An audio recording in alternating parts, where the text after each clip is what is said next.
what makes a great album? What makes a top 5 album? And I will say this, from us listening all these albums from 2025 and then 2024 last year to get our albums of the year list, Sure. what I've come to the realization, and like I said, we probably should have prefaced everything, what makes a great album? I think it's the fact that you want to go and put it on again. Yeah. Multiple times, because there's albums that I've listened to this year, 50 albums in already. There's ones that I keep going back and listening to. Right. And like, hey, what do I want to listen to? Well, I'm going to listen to this album. Right. There's some ones that it's a one pass.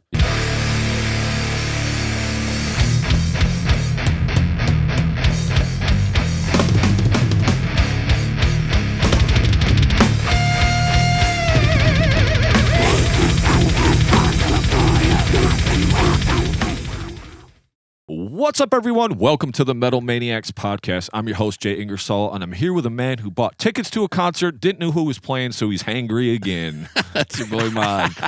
Yeah, I'm the man on the Silver Mountain.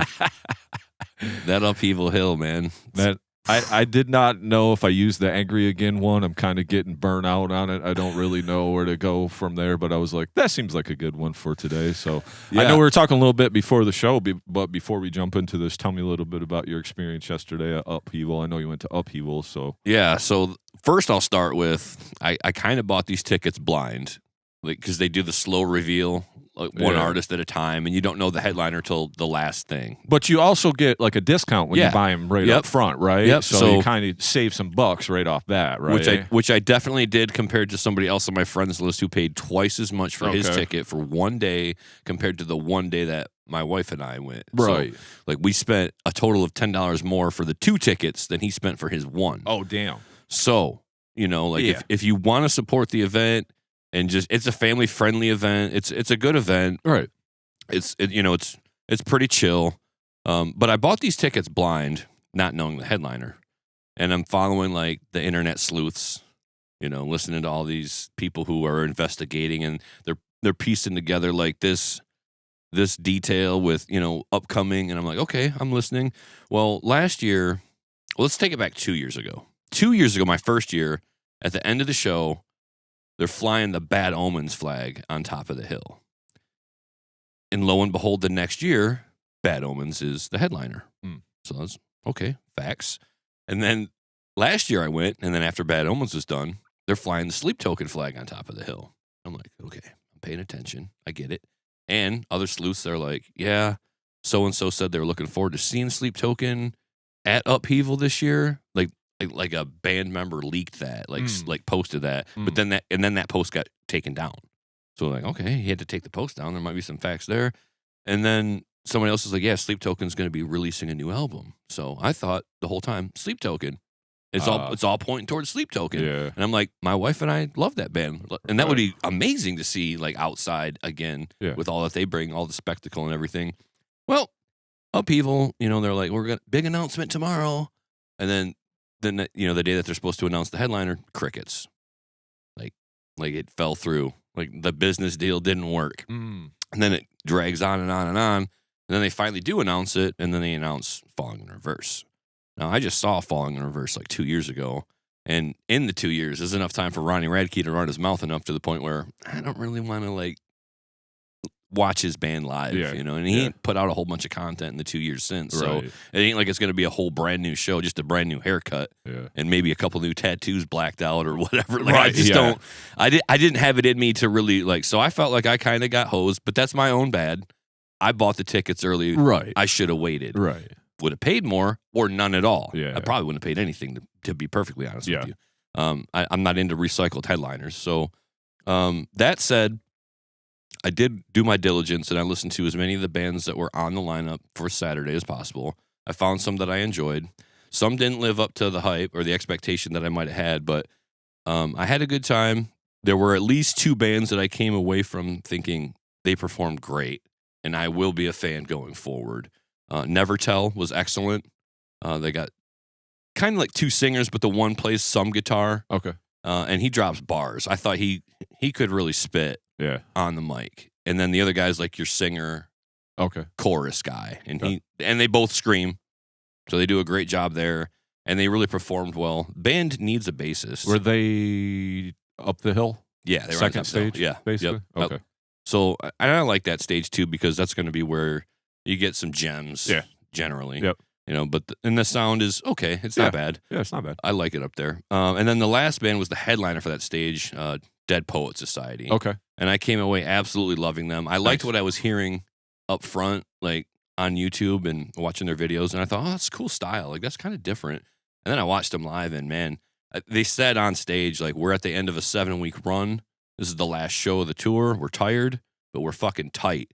And I thought, I'll allow it. You can say that about yourself because you really, really are tight. Oh, yeah. You're so tight. It's just so evident. And the bass player, like, he had the most charisma and energy on the stage, just doing all the moves, right? Like, if you have a good bass player, maybe they're not flashy. Right. But he was in the pocket, steady, had great tones.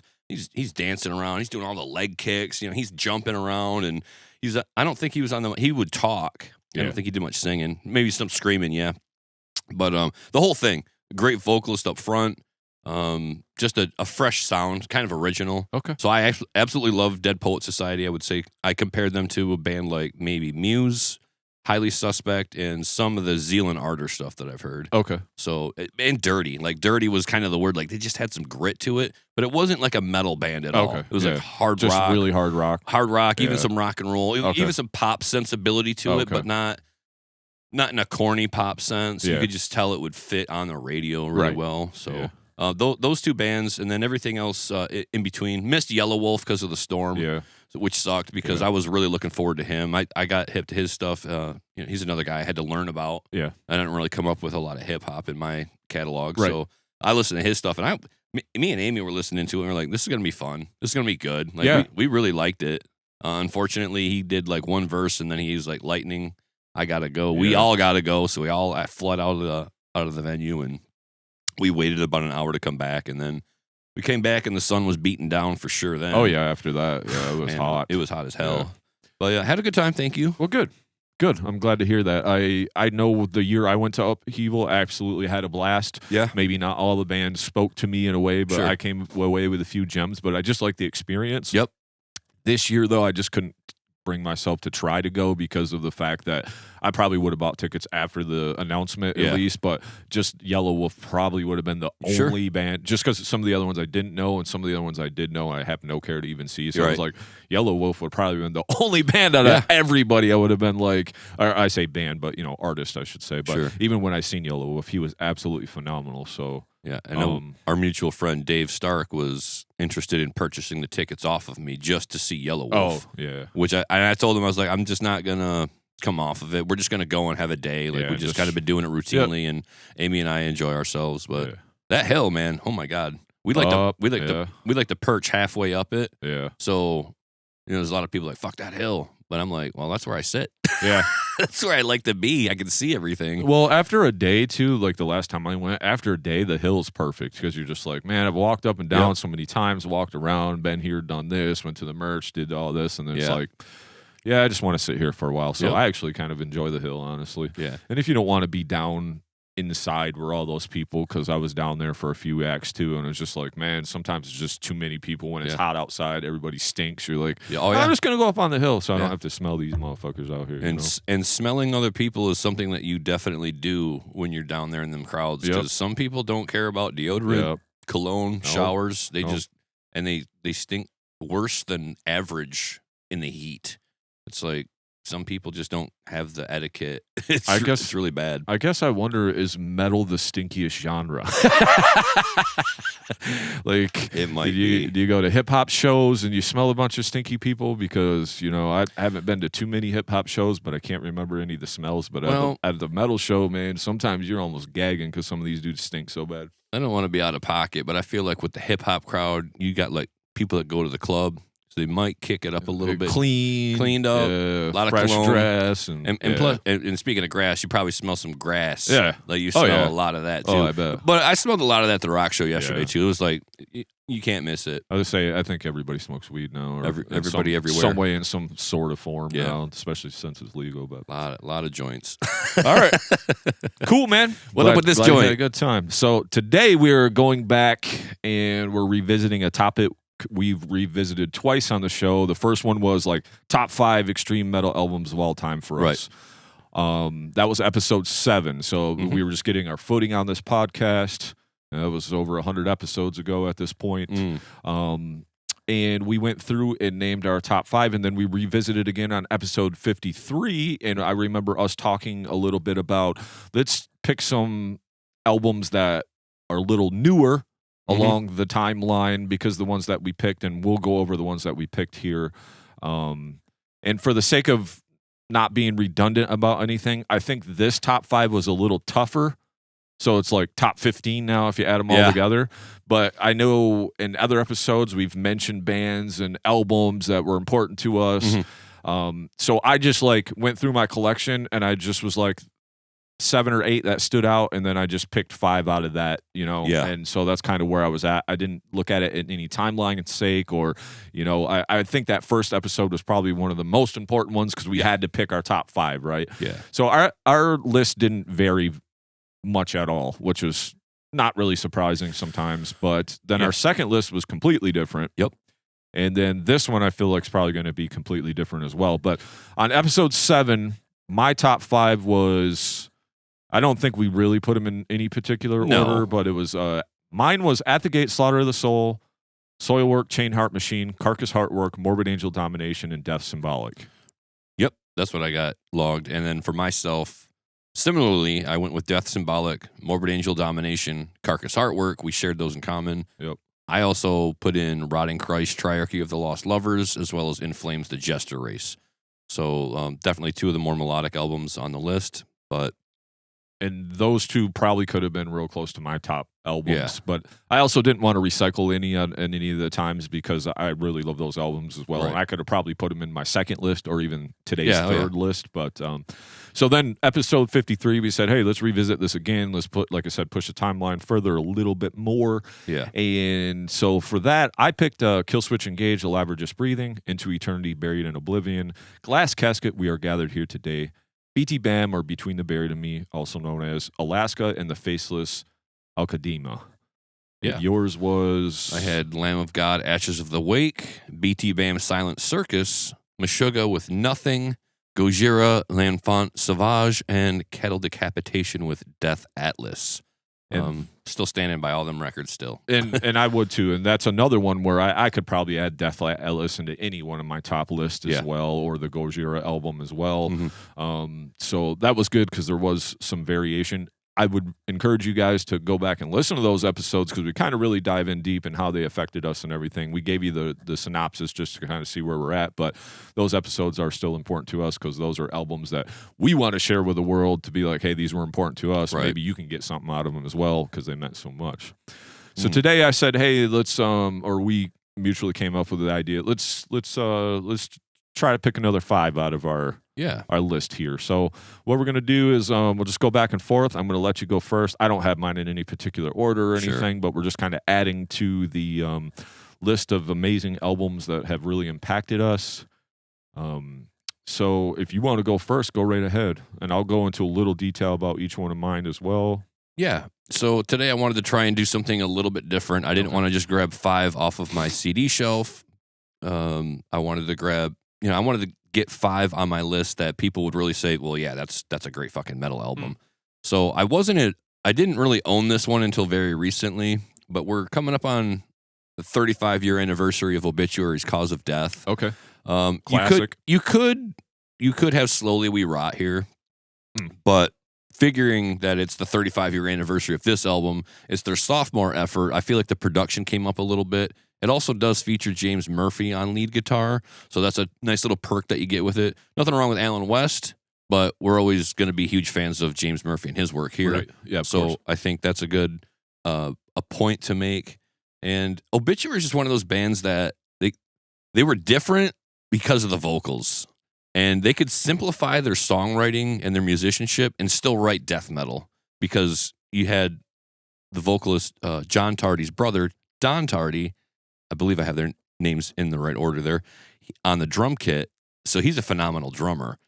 Trevor Perez writes most of the guitar work, and it's some power chords and some alternate picking, and this guy's not really blowing anybody's hair back necessarily, but it's just the attitude. And I think it's an important album because of the fact that up-and-coming musicians, new musicians, people just picking up the guitar, they can start learning obituary songs on day one. And they can be a death metal band almost immediately once you get the rest of the band formed. Right. Like if your drummer can do a little bit of double bass and your singer can scream, like you're ready to kind of roll out a death metal band. And I think Obituary, is one of those bands from Tampa in the beginning of it. Just, this slimy, toxic monster crawling out of the Everglades, and people loved it and they gravitated toward it. Basically on the back of the Tardy brothers, but also Trevor Perez writing like simple enough riffs that are catchy. Yeah. And, they're not tech at all, but they just have that groove and that sludgy vibe. And they're tight. Yeah. They're solid. Super solid. Yeah. Yep. So that accounts for it. Also with the Obituary, I think at you think about the time, right? Everybody was trying to do more and faster and whatever, and these guys were like, "Hey, man, we've kind of found what our groove is, right?" Yeah. So, and they do have a lot of so that helps too. So I love how they kind of did their own thing always. Absolutely. Because, like I said, everybody was trying to be faster. And evil, more Yep. and more technical and more progressive, and these guys were like, "No, we're just keeping it DM here, baby." Yeah. DM all the way. Yeah. You Straight groove and death metal. Yep. Really close to that HM2 sound, but they don't have the buzzsaw. Yeah. But the tone of the guitars is it's thick and juicy. Oh yeah, and very thick tone, man. But the reason I compare it to those HM2 bands is because they don't get lost in the grind and the blast a lot. I think a lot of that stuff, because of the chainsaw, the buzzsaw tone, like a lot of that needs to breathe a little bit. So there's a lot of groove in that. Yeah. So when you talk about Entombed, Left Hand Path, I don't think they're like grinding throughout that album very much at all. No. Which I did touch on, and that could be one that should be on the list. But for me and my tastes, I'm gonna just tell people to start with Obituary, and you can maybe work yourself into some of that HM2 styling. Yeah. Grave, Entombed is one. There's plenty of Dismember. that. Yep, thank you. There's plenty of those bands out there. And I think that Obituary is kind of a good gateway band to that. Now, the Obituary might have come right on the heels of that or right at the same time, but I think it fits nicely alongside those bands in that style. And, for me, Cause of Death, probably an all-timer for a lot of people. And again, you could say Slowly We Rot, but for reasons mentioned, I decided to go with this one as their sophomore effort. I have the remastered sitting here, so if you don't own it yet today or if you haven't heard it, pick it up because it does sound a lot better. Like they really did some good work on it. You can hear the bass stand out better than ever. Yeah. Which is important. Everything sounds nice and lush. And I also prefer the artwork. I mean, it's not really, it shouldn't be a huge selling point for an album, but the Slowly We Rot, like the comic book guy in the gutter, like bleeding out and stuff, like kind of corny to me. Right. But it doesn't detract from the album necessarily. But I do like the Cause of Death artwork as well as a selling point or as a final point to it. But just one of those albums, and we'll celebrate it. We're 35 years, from the day that it was, or from the year that it was released, I should say.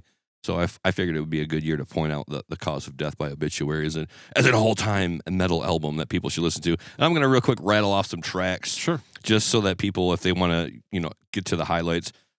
Track 1, always great, Infected. So if your track 1 is good, that's a good album. Or a good point, or good start to it album. Chopped in Half is a popular Obituary song off of this album.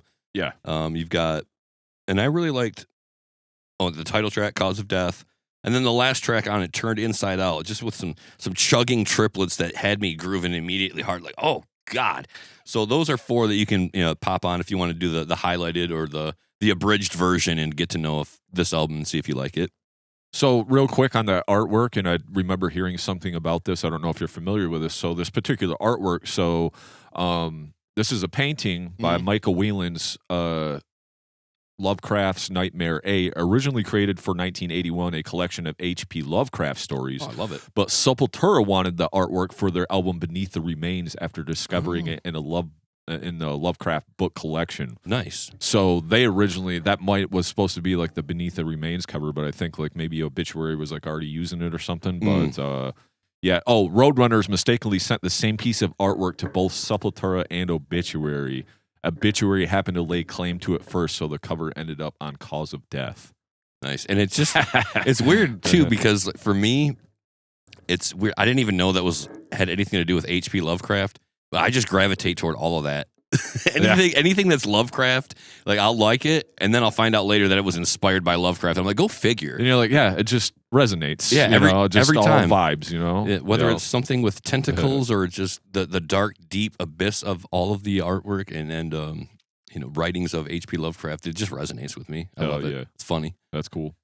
All right, so I'm going to go on to this absolute banger of an album, Despised Icon, Ills of Modern Man. Ooh. So I was hip to Despised Icon first with their first album, Poison something or another. I don't know the name of it off the top of my head. But I really liked them. And then when I heard this, I was completely blown away. So this came out May 22nd, 2007, Central Media Records. It's about 39 minutes, 10 tracks. They say it's deathcore. It has breakdowns, but it's like technical death metal with breakdowns. So if you want to call it, I know a lot of people call Despised Icon deathcore. It's a hard one. I know we even named them in like the best 10 deathcore bands of all time. Our episode about that. So, but they're a little beyond deathcore to me. But this was produced and engineered by Yannick Saint-Amand, their former guitarist. The thing sounds absolutely amazing. It's also mixed and mastered by Andy Sneap. Nice. And man, what a just punishing, amazing metal record. It's like, it'd be complete. If you took out all the breakdowns, it would just be like a tech death metal record because it's fast as shit. It's impactful. It's just has some amazing riffs. But then as Despised Icon added in the breakdowns that are just punishingly heavy. And then they got some like the two-stepper and upbeat, so that makes a little bit of the hardcore, so you can add that into the metal. But what a banger of an album. Just comes right off with the Arms of Perdition. Super smoking track. The Ills of Modern Man, of course, is such a sweet song. The songwriting on this is absolutely phenomenal, because they do repeat a lot of parts for how technical and fast it is. But this is one of the bands, when I heard this, I was just like, this is just like everything to me that I want out of because I love the groove. Yeah. I love the heavy breakdown, but you got to sprinkle that in there with the technicality and some actual playing. You can't just have breakdown. That just doesn't, to me, that loses all its heaviness. So these guys crank it all the way up to 12 with how fast they think can go with Gravity Blast, but they don't overdo it. And then they can break it all the way down to some sludgy, just breakdown, heavy, beat your ass, brutal groove, but they don't overuse that either. So it's just a great mix to me. I absolutely love this album. It really, I remember us just listening to this for like a year straight. Like I just wouldn't listen to anything else. So and I think you threw it on in a lot of band practice travels. Like we all carpool to the band practice, and then like the Despised Icon was rolling in the car, like you said, for about a year. We'd listen to it quite a bit, like whether it would be a song in a mix or just let the whole album roll, which we tended to do. But I remember hearing quite a bit of it from you, so it kind of goes to a point where I've heard enough of it through Jason, or I didn't have to buy it, so I don't own it, but I'm familiar with it. And it is, as you say, it's a lot of things in terms of genres. You got the technicality, you've got the speed, and you've got the groove with the breakdowns. So a lot of diversity there in that band, and they're back now, right? They've been back for a while, actually. They did go away. They went away for a while, and then they came back. So that's cool. Absolutely, yep. And I actually got to see them a couple years ago now. So they were a band that was on the bucket list. They absolutely crushed it, and I heard they were coming out with an album, I believe, sooner than later. So sweet, something to look forward to. But yeah, so just a little bit about this. The title track, which is Ills of Modern Man, kind of dealing with the modern anxieties and regret. So there was a video for that, Arms and Perdition. It was actually shot in extreme -40 below Celsius conditions near Quebec City. Ooh. So since they're from Canada, they're just showing their icy roots there. And just real quick, this was actually highly praised by critics. Because this is one of the first bands to really, to me, mix all of these genres together and just do it at the highest level. There was a lot of bands doing things like this, but nobody, I think, ever just kind of reached what these guys accomplished, especially with this album. Nowadays, there's a ton of bands that could keep up with Despised Icon or do whatever they did. But 2007, this was big time shit right here. So to me, it's an essential death metal, deathcore album, and just technicality and emotional intensity. The vocals had a lot of diversity on it. The mix was great from Andy Sneap. You can't beat that. And just something that's always it's something that always resonated with me personally. So two things. First of all, when we talk about early deathcore, we're basically talking about almost like an evolution of death metal, where we've already heard the Swedish death metal and the Tampa death metal, and now it's time for people to start having their own stamp on it. So then you get like a Despised Icon. And then we get out so far removed from that, from like a 2007 album to today, 18 years later, some of the deathcore is fairly watered down. Yeah. And they don't really share much in common with death metal. Right. However, being that the genre has been around for a while, you start to get bands like Lorna Shore and Shadow of Intent. Yeah. So we're calling them deathcore, but now we're kind of steering back into the death metal with the technicality and the extra orchestration in the production. So it's funny how like they were kind of there in the beginning, and then we had to go through like a lot of what I would say is some bad deathcore moments, bad deathcore albums. There's a lot of bad deathcore moments, that's for sure. Bad moments and bad albums for sure. And you know, there's been some good stuff sprinkled in along the way, but I think deathcore again is, you know, there's so much of it now. It's kind of like metalcore. It's a broad brushstroke. You could name a metalcore band on one side. Well, that's just rock music, bro. Like they got a breakdown. It's kind of heavy a little bit. And versus like, you know, maybe like a Killswitch Engage, or, you know, like there's even like the Halo Effect. Well, there's Swedish death metal, so maybe not metalcore, but they kind of fit with the Killswitch Engage. And just melodic riffs. And there's a lot of metalcore out there, but same with deathcore now. You've got the really watered down stuff. Yep. And then the other thing I was going to say, when you said they shot a video in -40 Celsius, coincidentally, one of the few temperatures where it's also the same in Fahrenheit, -40 degrees Fahrenheit. No shit. Yeah, just the way that the math works. No shit. It's just the way it comes out in the wash. Either way, that sounds terrible. Fucking cold. Speaking of cold, I'm going to go with, well, before I jump in, we good on... Yeah, we got it all. We got it all in because I just started rambling. Yeah, I have a bunch more. I just got as much information about this stuff, but I obviously don't want to make this episode 3 hours long either. So, right. You know. Yeah, we're just gonna banter on it anyway. Yeah. So my next album on this list, I'm gonna go with Slayer, Divine Intervention. Not a bad pick at all. Now, a lot of Slayer fans out there would be like, "Boo! I want Rain in Blood." You know, like I get it. I hear you. 27 minutes of just in your face, Rain and Blood. But for me, I like the Divine Intervention album because it's still Slayer. It's fucking heavy with a lot of attitude on it. But I feel like they kind of moved away from that singing about Satan and hell and demons and devils to where it's almost pretty fictional, or, you know, very biblical, if you will. True. But they still maintain a sense of that brooding, dark evil, especially in like the title track, where he feels like he's singing about like waking up in hell. Yeah. But there's a lot more socio-political elements to it. Like we're leaning into what's happening in the world. We're kind of, you know, like we've done the one thing, and they were kind of already on that tip. You know, like Skeletons of Society and Seasons in the Abyss. Yeah, yep. So they were kind of already there with it, and they might have had that throughout their catalog prior here and there. But I just felt like this album was really focused on modern news and what's going on. Like a track like Ditto Head.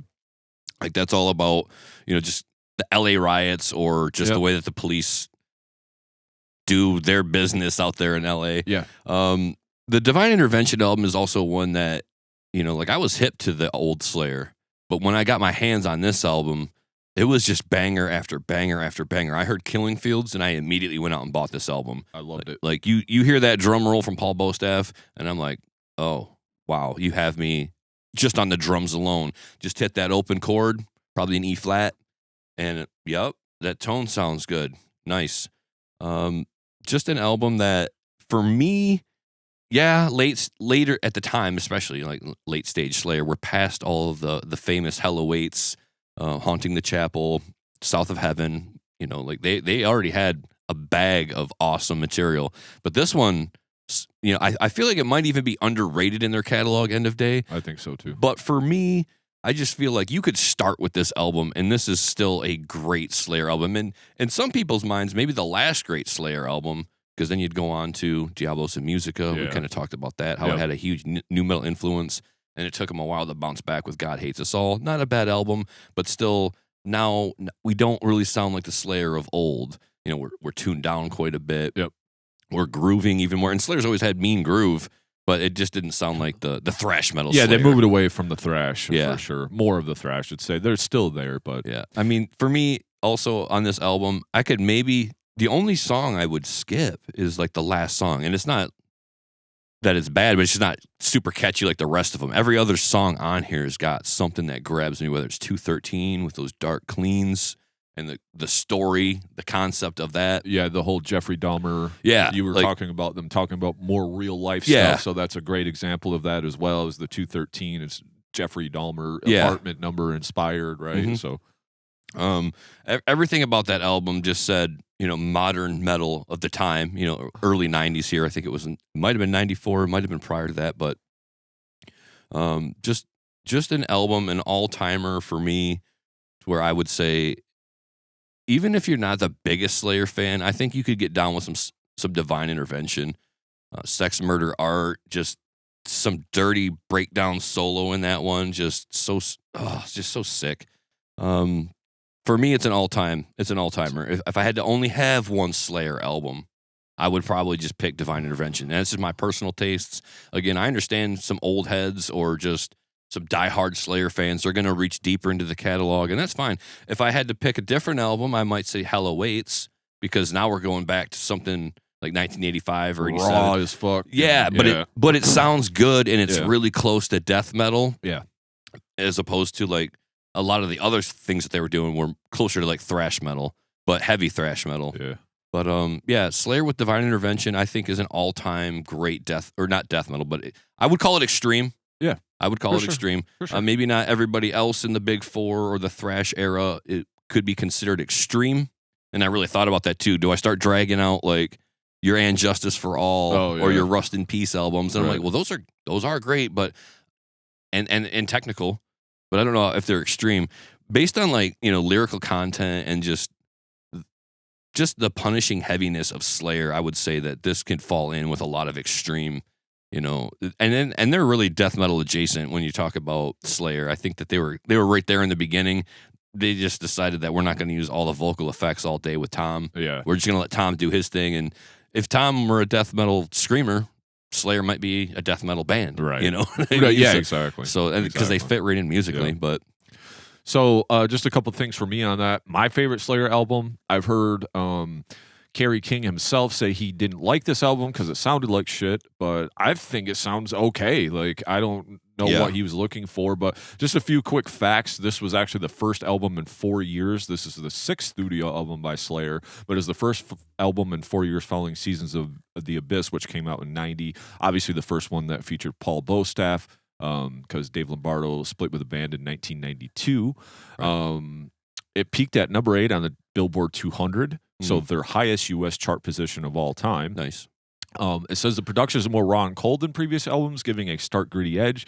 I thought the production sounded pretty sweet on it, especially if you compare some of the older stuff that had more of a thin kind of thrash metal sound, where this I felt like had more beef to it and really punched you in the face when you listen to it. And Rick Rubin was the executive producer on this, so which was kind of an interesting thing. But me too, if I had to have one Slayer, picked one on our Slayer series we talked about, this is my favorite album. It's dark, it's brooding. I think for me also, two things real quick and we can move on. One is we talked a lot on the show, when you listen to certain music, there's timestamps. You can almost remember the first time you heard that at the time in your life, and this was one of those albums. Everybody was cranking Seasons in the Abyss around me and South of Heaven, and we were listening to that a lot. But I remember when I heard this and then the drum fill, like you said, coming right into Killing Fields, I was just like, what the fuck is that? And then they just went into that open chord and it almost kind of grooves right off the bat. And I'm like, okay, Slayer, you're speaking my language, because I like that slower stuff.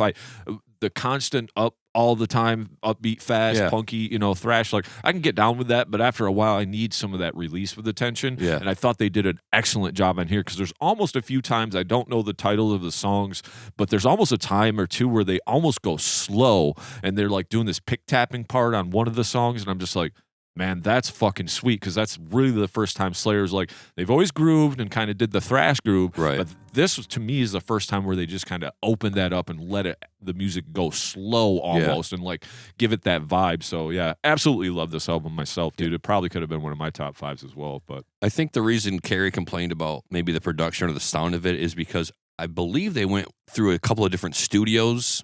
Yeah, they were in and out of different studios, so they were kind of getting different results, and so that bred a lot of frustration in terms of what they probably wanted something a lot more consistent, so that they just knew every time they stepped in the studio what it was going to sound like and what it was going to be. But they had to go from location to location. They had to like start it up, stop it, and then pick it back up. So it was a frustrating process to go through. Absolutely. But when you look back, and we're basically 30 years removed from this, 29, I'd say, it still holds up. Like at the end of the day, it sounds great, and I don't detect a sonic difference from track to track. Like they made it work. It all came together, and it's got some of their best material on it. Yeah. Even if we're already at this point, they've been around since like 81, so they had a huge catalog. But I thought this was a crowning achievement for Slayer, in my opinion. So I agree. The fucking Divine Intervention, just banger after banger after banger. I can let it play. I don't have to skip nothing. I don't have to cherry pick it. I just let it roll, man. It's great heavy metal album. Yep, I think that's a great pick. Thank you. All right, cool. So my next pick, Behemoth Demigod. I thought we'd get some Behemoth today. So Polish black and death metal, you could call this. It's their 7th studio album. It came out October 25th, 2004. So we're looking at 21 years ago already. Well, not quite 21, but approaching there. Total runtime, 40 to 41 minutes, 41:02 per some sources. Others say 40, 47, 49, whatever. We're just picking hairs at that point. It was recorded at Hendrix Studios in Lublin, Poland between May and July of 2004. It was mastered at the Cutting Room, Stockholm by Thomas Ebiger. And for me, this is another one of those albums. So Headbangers Ball came back and Jimmy Josta was hosting it. Okay. And I remember being at my dad's house for some reason. I think I was dog sitting and I turned on the TV, and this is when we had like the Xfinity Comcast and they had like all the channels. They had like all 500 channels. So I was just flipping through. I was like, oh, Headbangers Ball. Turned that on. I'm sitting on my dad's couch. I didn't live there at the time, I don't believe. Turned it on and this video came on, and it's just, if you know anything about Behemoth, with them, it's a lot of visual stuff as well. Their whole aesthetic is not just the intensity of the music, it's what they look like, and how they present themselves. For sure. The whole aura behind Nurgle and everything he's about, his anti-religion, I guess you could say, is almost a religion, or what he believes in. But I remember seeing this video, the dudes are just all painted up, a la, black metal-ish almost, but the music was not. Music had black metal elements, but it sounded crispy. It was punishing, in your face, and it was the video for Slave Shall Serve. And oh my God, dude, it blew my doors off. I think I went the next day and went to FYE and bought this, and this just became one of my favorite death metal albums of all time. Man, commanding opener of Sculpting the Throne of Seth. Demigod, what a tight and memorable title track. Conquer All, it sticks in your head. It was actually even featured on Rock Band 2. Slave Shall Serve, all the time, even when I'm at work, all I hear is slave shall serve, slave shall serve, slave shall fucking serve. So it like sticks in your head, and like I get where he's going from. There's actually a solo by Carl Sanders on one of these tracks. Okay. But man, just absolutely. I listened to this the other day to get ready for this episode. I'm just like, I still absolutely love this album. The riffs are fantastic on it. I mean, there's blasting on it, but it's not over the top with blasting. It's just not. There's blasting there for the sake of blasting, but they do get in a lot of groove, a lot of melodicism, great guitar work on here, great production. They started adding some of them symphonic elements with like some of the horns and some of the things in the background, but not over the top, just enough to make it interesting, especially, what did I say when this came out? 2004, I said. Yep. So that at that time, that was kind of one of those things where now everybody's doing the additional things in your music, but at that time, There was a few bands doing it, and these guys were some of the first. But great guitar work, some cool acoustic guitar work on this as well. But oh man, what a great album, man! What a great album. And I'm pretty sure this is a band that you got me into, and I might not have given them the time of day based on the fact that I just thought they were a black metal band, or just something I maybe wouldn't have considered. Oh, Behemoth. Well, that sounds like I've already heard Deicide. I don't need a Behemoth, right? But so I think I kind of got hip to them with the follow up Evangelion, or Evangelion, whatever, however we're pronouncing it. And I like that a lot, to the point where that could be on a top 5 list for me.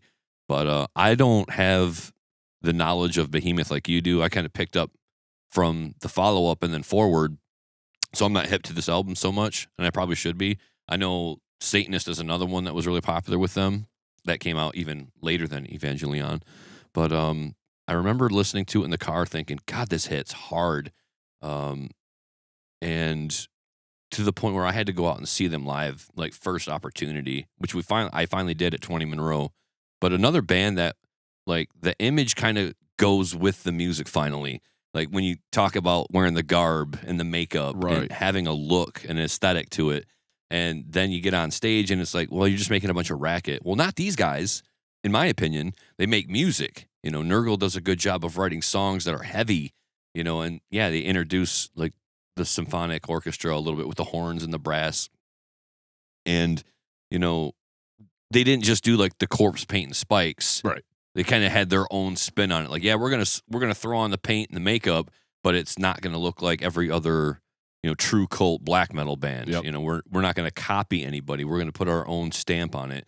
So they did a really good job in terms of creating their own image and their own sound. Yep. And that's why we can sit here and speak to them today and say, great metal band, and they've got some all-time great metal albums. I think there's a handful in their collection that could go in a top 5. Absolutely. Just depending on when you picked up on it and like looking back on it, like historically, how much relevance does it still have? And I feel like, Behemoth is one of those bands that you got to talk about the band, and you can talk about several of their albums. Now, they've obviously incorporated so many different sounds that they kind of become almost a different band over time. Yeah. I Loved You at Your Darkest wasn't for everybody. I happen to like it, but it also doesn't sound like what we're talking about with Demigod. Different sound. Way more just chorusy, like big singing. He's got it's almost like a typo negative, but he's just because he's going with the clean vocal. And it's more black and roll than black and death metal. And that's exactly what I was going to say, is like the reason why I love this, because the intensity. And then you could say the two after Demigod were also two of my favorite Behemoths. But then when they came out with the Satanist, they kind of lost me. We went to this real black and roll style.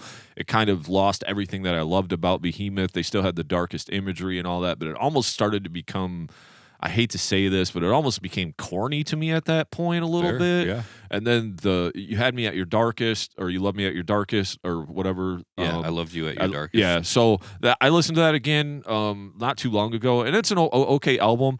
The album they just came out with this year, though, bangs. Like, it's really good. So it's a little bit mixed with the black and roll, but they do infuse at least some of the heaviness back into it, where I felt that they lost. But you could also say that those two albums we just spoke about, the ones that I didn't care for, the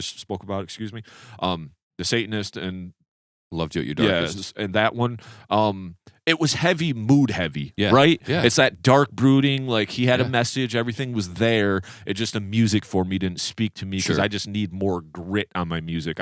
You get Inferno doing the rock beats, it's like, dude, your name's Inferno. You got to go fast, bro. I can't do the fucking rock beat, bro. Yeah. But hey, we all grow and evolve. You got to get your message across somehow. I don't hate those albums. It's just, I love Demigod because it's so powerful and in your face. And then the two after that were, they grew a little bit, but they still had a lot of elements of what Demigod. But Demigod also, like I said, I remember exactly where I was at when I seen it, the impact that it made. So that's why it made my top 5. I also feel like Nurgle does a great job with not just the lyrics, but like the storytelling. And also he'll have, like we've seen before, where there's the non-lyrical additional. So he's just telling you like what the inspiration of the song is or the genesis of it. And also, like, yeah, this guy sings a lot about Satanism and or anti-Christianity, but it doesn't come off as like some of the cheesy, almost biblical stuff that, like,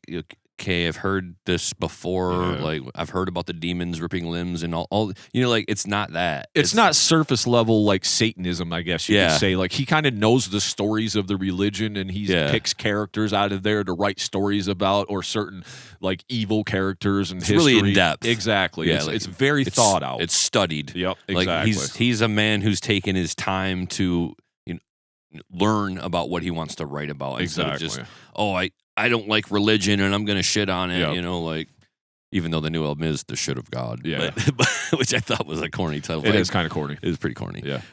Really needed to take his I time. wish it wasn't as corny because the album actually is pretty good. I hope you fit that one in because it is a 2025 release. It's definitely worth a spin. So I felt like they kind of came back around to the behemoth that I grew and loved. So I can appreciate that. And I appreciate everything they've done. They just, like I said, they just kind of lost me on those albums, but they don't write music for me either. So, you know, I've appreciated them on all fronts. So there's no reason for me to think that I wouldn't like the new album. I just thought that the title of it was so corny.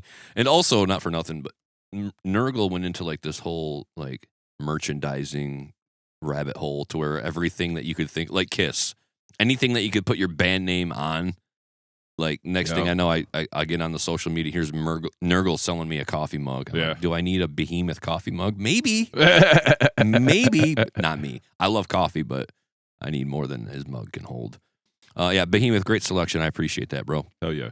I'm going to go with one that's not on the table here. Sure. I have purchased it in history of my life, but I don't own it anymore. But for me, and there's a couple different albums you can pick from this band, but I'm going to go with Deicide, Once Upon the Cross. Okay. Some people like the first one the best, and I do own the first one, but I really feel like we kind of come into our own once we get all the way out to Once Upon the Cross, which is their third studio album. Okay. So this is a follow-up to Legion, which some people would go with. Maybe that's their favorite Deicide album, and I have no problem with that. But for me, I remember hearing Once Upon the Cross and thinking, oh my God, how did I not know this Deicide album has been floating around for some time? Released in 1995. I should have already been hip to it. I feel like I was just kind of good with self-titled. Like that. We used to play that in your bedroom, I remember, at your folks' house. That tape you used to put in. Yep. We used to jam that bitch while we were playing PS1, bro. Still have the tape, and I have the CD for that. So I'm a big self-titled fan. But Once Upon the Cross was one that it grooved, but it had that mid-tempo energy, and there's just so many good songs on it. The title track, Kill the Christian, They Are the Children of the Underworld. Yep. So they just, the whole thing, like, it's a great album. I think another example of a band really coming into their own and just hitting their stride to where I don't think there's a bad track on it, but I don't think so. I read an article yesterday with an interview with Steve Asheim, their drummer, Steve Asheim. And he said that when they recorded it faster than what ended up on the album. He said, but then they only came out with like a 22-minute album. And he said, well, 22 minutes isn't like really an album. So they had to go back and slow it down. But because of like financial restrictions, they couldn't just re-record the album. So they took what they had and then they just slowed the tape down. And then they tracked over that. Oh, shit. Like, yeah, that makes sense. I've heard of that before. Yeah, well, that was new to me, but I think it's a good example of Glenn like kind of having his own voice, which I think he moved into right off of that self-titled. After the self-titled, Legion was just more Glenn, but he did kind of bring back some of those vocal effects that were more prominent on self-titled. Yeah. But now when we're using them, they have a lot more impact, and it's not, the whole thing isn't dead by done with the vocal effect the whole time. You know what I mean? Okay. So let me just interject real quick. Do it. I swear there was something out there that he said that he never used a vocal effect before ever on his life, and those are just dubs. Maybe. So and that's something. Let me look that up. But there's so many things down there that can't be humanly possible. Like you've got all the like the growling, moaning demon sounds from. Oh yeah, and those might be like samples or something, right? Or either that, or it's him doing it, but it's like 2 or 3 voices to where he made it sound like demons, like emerging from the hellspawn. Who knows? So it does say here he has used effects before. Okay. So I'm just going by what the internet says, but I swear I seen a thing before where he was like kind of because he was criticized for it and he was trying to say that he didn't do it, but it says here that he's used some effects on his vocals. Yeah, there has to be effects on that first album. I mean, come on, I have ears, bro.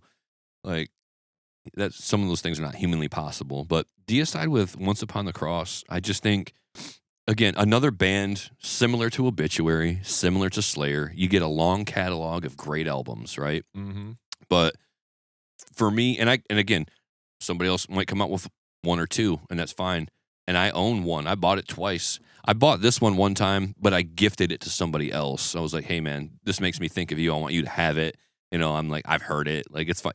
You need to have this. But I would still roll with that one before I would introduce anybody to the self-titled. I'd say go back and listen to it. It's great. But the production's better on Once Upon a Cross. Yeah, for sure. And the songwriting is more cohesive, and you still got the classic lineup with the Hoffman brothers on it, doing the back and forth guitar solos. Absolutely. I just think that it's everything that Deicide is and has been and continues to be today.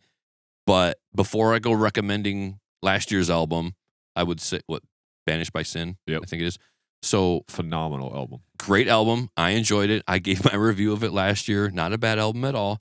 But I would sooner tell somebody, go listen to Once Upon the Cross first. Yeah. And then pick up from there. You could either get the newest one, you could Google search, find a Reddit thread, whatever. Yeah, they have fucking 15 albums or whatever. So yeah, they've got plenty of albums, but I think it's an all-timer. It's just an all-timer.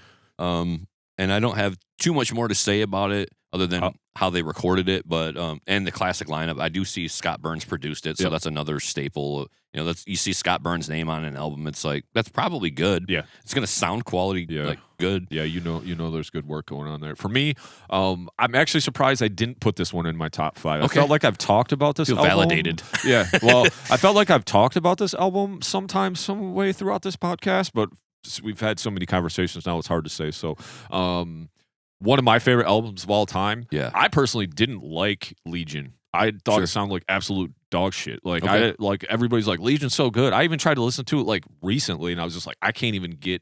It just doesn't do anything for me. Production, but it was just so muddy and weird, and I just like couldn't get into it. But this album, one of my top albums of all time as well. Like, man, what a great album! Like you said, super catchy songs. The production is great on it. So much groove on it. Yeah. Man, what a great album this is. I know you said everything that needs to be said about it, but I absolutely love this album. It clocks in at 28 minutes still. Yeah. So it's short. It's to the point. You get your point across, and I love a nice short punch in the face. That's a cool album. The songwriting remains true to Deicide's format. Like everything's coming in under 4 minutes. Like a Deicide song that runs 4 minutes long, it's probably because it's got like a sampled intro or a sampled outro. Yep. Like they can do the thing in 3 to 3.5 minutes every single time they step up to the plate. So for it to be 9 songs at 28 minutes, well, the math is mathing. Like that's exactly what Deicide does. And I listened to it again, just to make sure, like, is this the one I'm going to pick versus, some of the other stuff that they have? And I was just banging my head the whole time, like, I remember this. It's been a while, but every single song is like a neck snapper. Oh, yeah. They just got that mid-pace tempo. They don't really do breakdowns, but they also don't kick it out to the grind. It's like they have that rock and roll formula. It's verse, pre-chorus, chorus, whatever. Yep. And they'll rip into a solo and bring you back. But it's just like the whole time, I was just like, yeah, this is all you need, the whole 28 minutes, because you don't lose steam.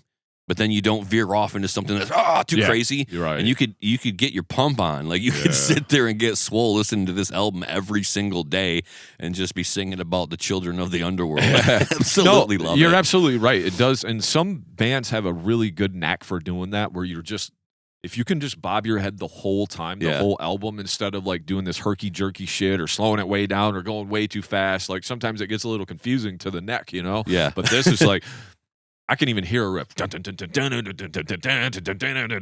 I can hear the riffs. It's so fucking sweet, man. Yeah.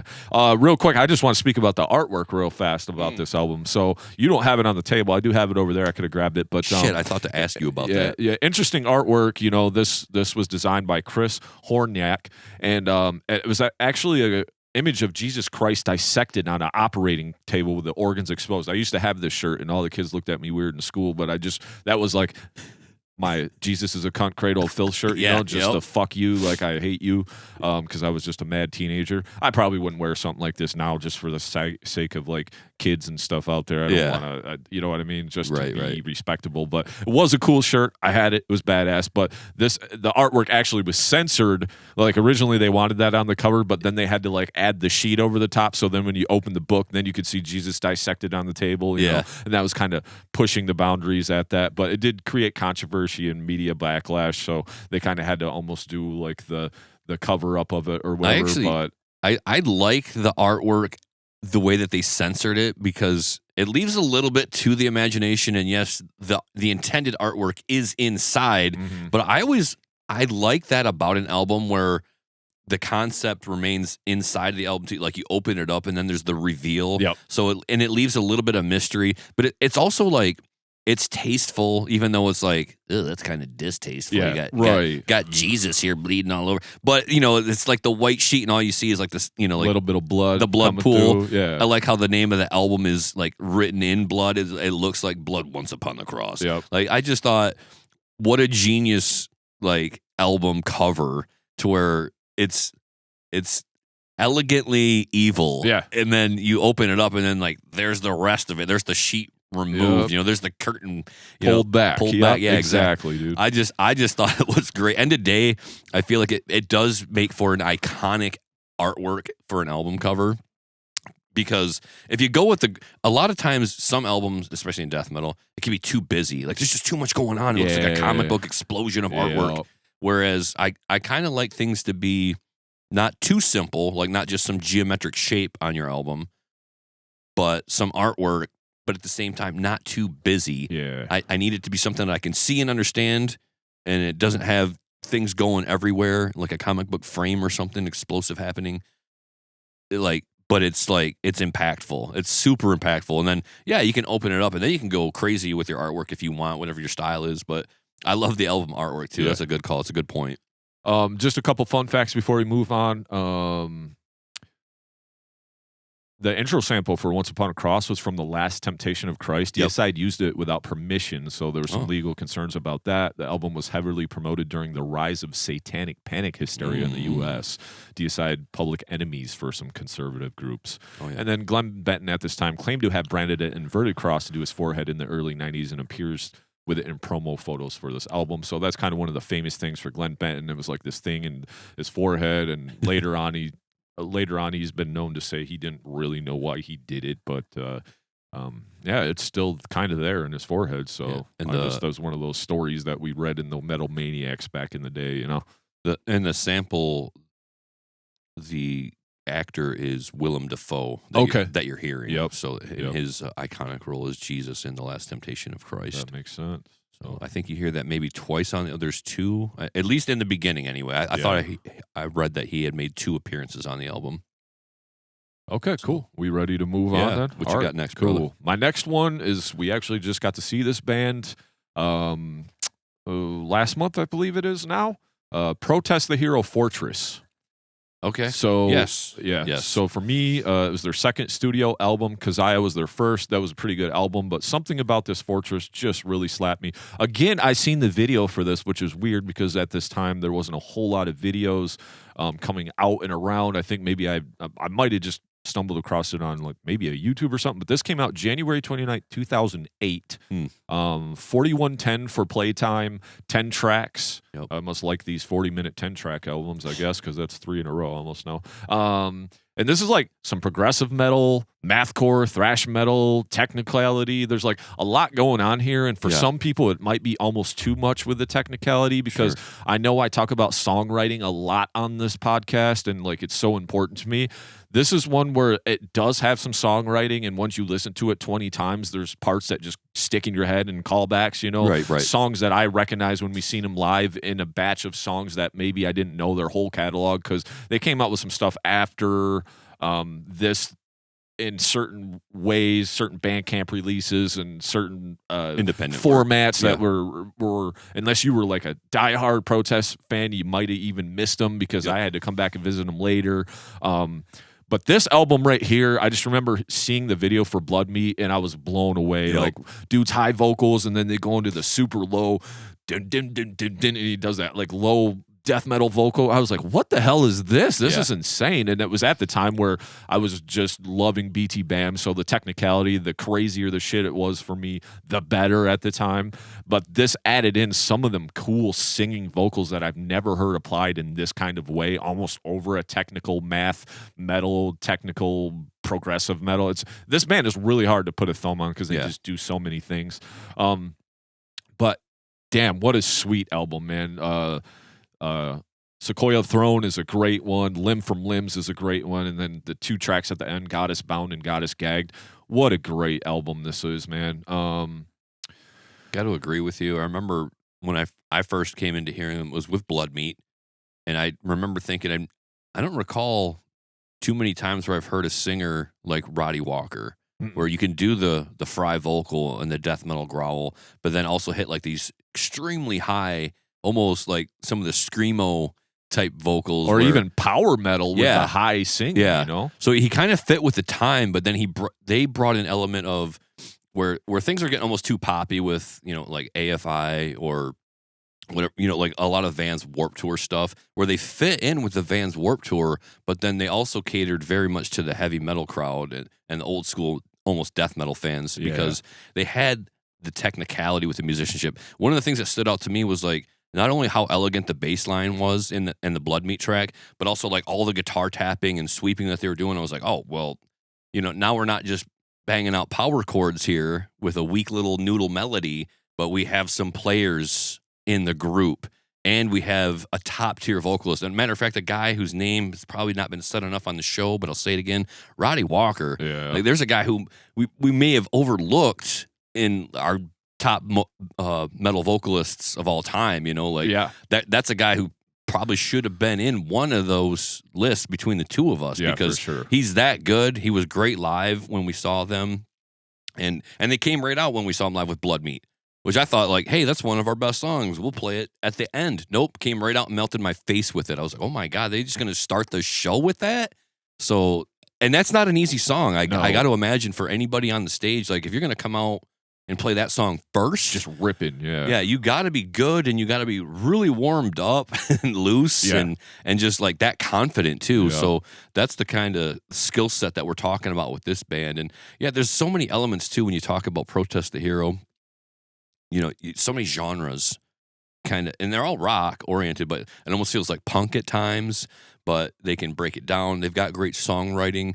There's a lot going on, and I think Fortress is probably like the staple album, and it's more popular, I believe, because it was at least on a record label, so it got a little push. Yeah, exactly. I think eventually they went on to become more independent, so everything was like crowdfunded or you know, independently produced. So it feels like, where did they go? Well, they just decided they didn't want to do business per usual, as some other bands do. They always rely on the label, and they were like, no, we're going to own our own music. We're going to do it for ourselves. And they're still out doing the thing. They out supporting, you know, Between the Buried and Me, so they're still relevant. Yep, exactly. So just a couple real quick things. So the lyrical ideas of this revolve around goddess worship, ancient myth, Genghis Khan, Irish folklore, and the erosion of scientific faith entwined with feminism and spirituality. So we talked a little bit about like the musical style and production. It debuted at 95 on Billboard 200 and 7,600 first week U.S. sales, number 10 on independent albums, and number 1 in Canada. So that's pretty cool. Shout out to our Canadian audience. We got you. So Mike Portnoy named it as among of his favorite albums of 2008. And a couple unique facts. Includes a hidden pre-gap piano outro accessible by rewinding from the start of Blood Meat, a faint chord progression from Bone Marrow. So that you have to be a CD owner. Right. Kids nowadays, they have no appreciation for the value of a hidden track, whether it's at the end or the beginning, because you could do magical little things on discs that you can't do streaming. Them hidden tracks at the end. Yeah. So now when you're streaming, everything just has to be like given to you outright. Like, so you don't have an appreciation for, what happens if I hit the backspace? What happens if I skip the CD backwards? Oh, lo and behold, it starts to count negative time. Yep. So you go before 0. Now you're negative 60 seconds into a track. You're like, holy shit. And it's playing, now it's playing from negative 60 up to 0. And then you pick up and hear Blood Meat. Yeah. You wouldn't know that unless you got bored, stoned out of your mind and started doing stupid shit. But we used to know that you could skip things forward. Like 9 Inch Nails did Broken. Yep. And then there's 99 tracks on it. Well, when you get to track 98, you've got a song. And you get track 99, you have another song. And so those are things that we figured out. Tool, Disgustipated. Anima. Yeah. Anima, right? Right at the end. Prior to that, Undertow. Oh, Undertow. You got the something too, right? You got the 15-minute track. Yep. You got like the crickets chirping. You got the guy reading spoken word. Yep. And then finally you get to like this weird track at the very end of it. So there's like a fifth, like you've got a song, then you got a lot of space in a poem, and then some weird music at the end. But you had to like kind of experience that. Caius was another one with I think it's The Circus Leaves Town. But anyway, they had similar. Last track, you got a song, and then you got to wait, then you got a little blip, and then you got to wait some more, and then you've got the hidden track, which is really beautiful. Yeah. And so there's just things back in the day that, because you had to buy an album physically, and now it changes some of the expectation. Now everything's streaming, so you just have to give it to the listener. Yeah. But it doesn't hold the same sense of value as when you had to like just leave the CD playing, let it you're roll. Fucking around, and then you're like, oh, what is that? Yeah. Because I remember Slipknot, Stained, they all had stuff like that in the early, late 99s, their early 2000s. So another one I liked was Anathema with A Fine Day to Exit. They got their last track, and then it carries on. And I warned my buddy's mom. She was listening to it. It was crazy, but it's that kind of album where like almost anybody can enjoy it. I said, when this thing ends, it's going to keep playing silently. And then you're going to hear chickens. Like, bark, bark, bark, bark. And then there's this guy talking. And it's like, it's not chickens. It's this guy pretending to be a chicken and then talking and then doing the chicken sound. It's really weird. I said, but it's going to scare the shit out of you because it's going to be silent in your house for 10 minutes or more. And all of a sudden you're going to, what the fuck is going on? There's a chicken on the loose in my house. That's amazing. So those are cool things that you used to get on albums when you purchased the CD from the store. So real quick, one more quick note, and then just trying to be mindful of time because I don't know when these guys might be here. I told them about 1:45, so we got about a half hour. So sure. The one thing I do want to say, and it even does say on here with some of the stuff I was looking up, like listen to this album front to back because it's actually a 3-movement type thing. It has 3 parts. Yeah. So this is one of those albums too where you don't want to just skip around, mess around, listen to this track. I guess if you have favorite tracks, you can do that, but this is a beginning to end album. Right. And this is the amazing thing about albums, and this is why I always love albums because I don't know when your single fits in the track. Right. I need to hear this bitch from beginning to end, and this album was put together with that intention. So just keep that in mind if you go listen to Fortress. Play this bitch from the beginning all the way to the end. Amen, amen. So, all right, buddy, your turn. All right, so the next one I'm going to speak to is a branch off the old Death Tree. We're going to talk about Strapping Young Lad with City.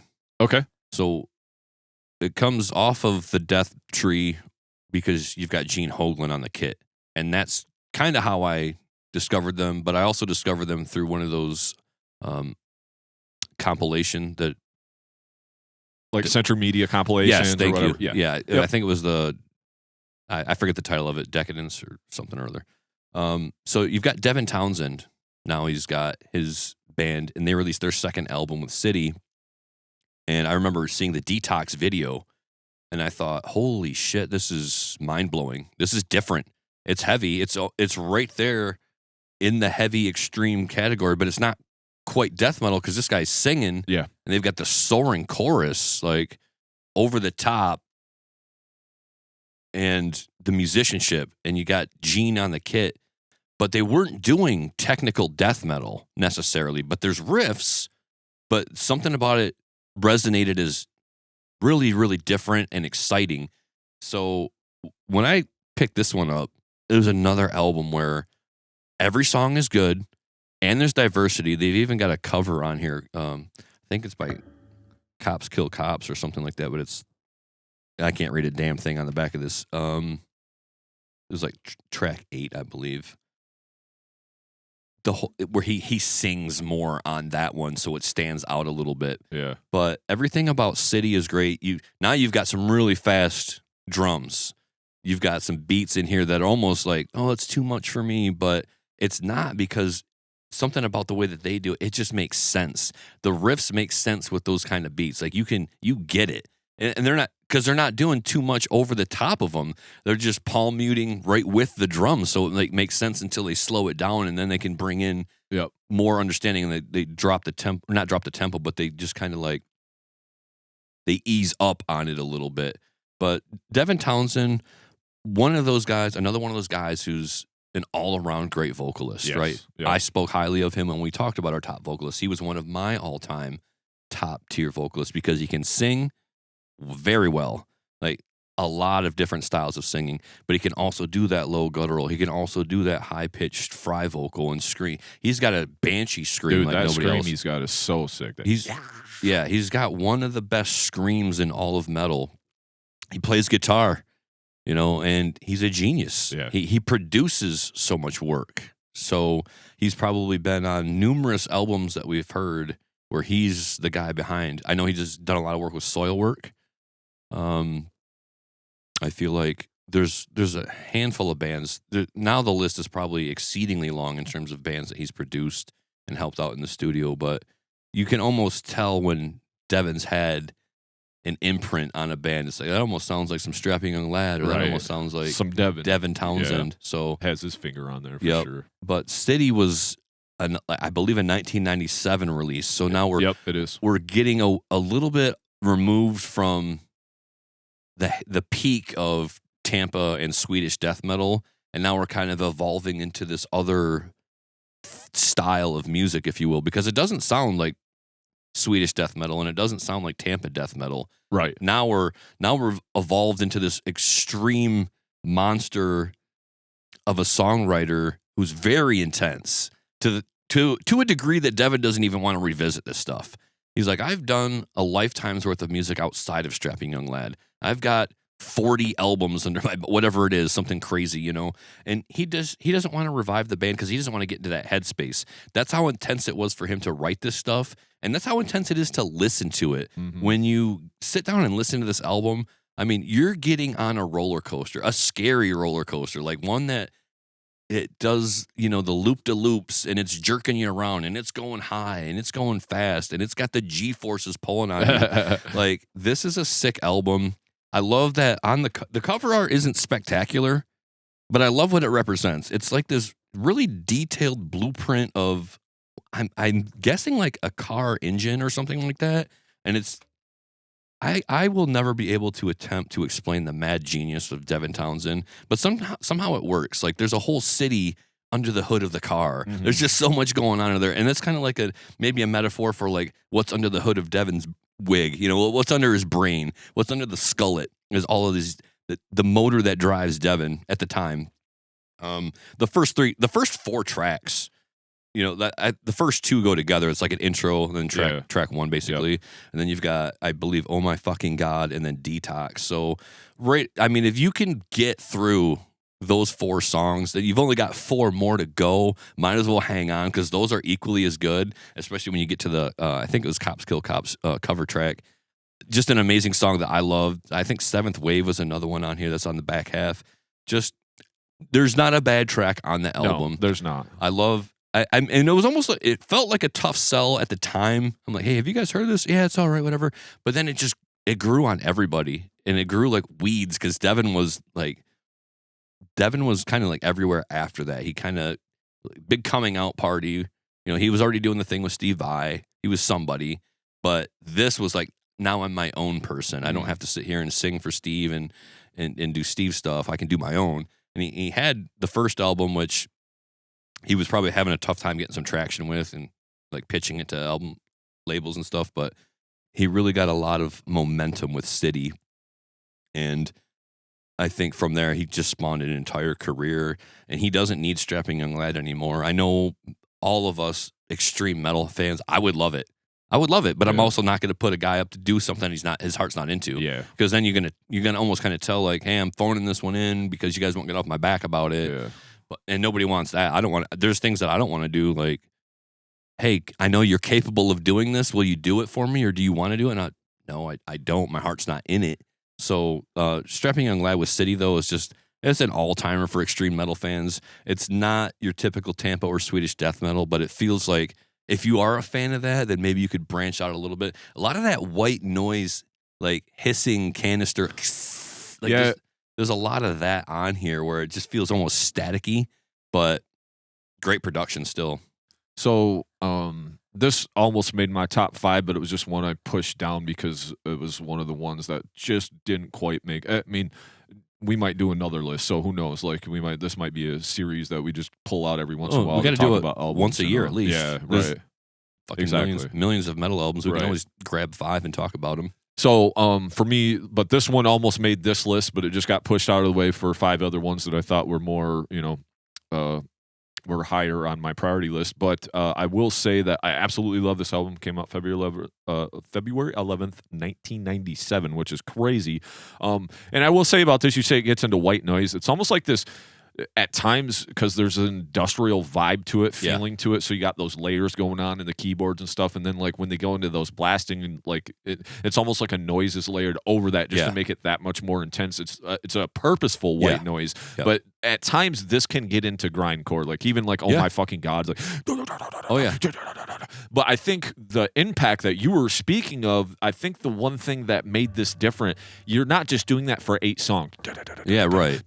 All this white noise, all this grind, all this shit. Like he breaks it down, then all the keyboards come and he starts doing these big operatic choruses and shit. And you're like, okay, that's what sticks in people's head. We're waiting for that release of tension when you're just blasting or whatever. So I think he's just such a great musician. Great, like you said, he's pretty much considered a genius.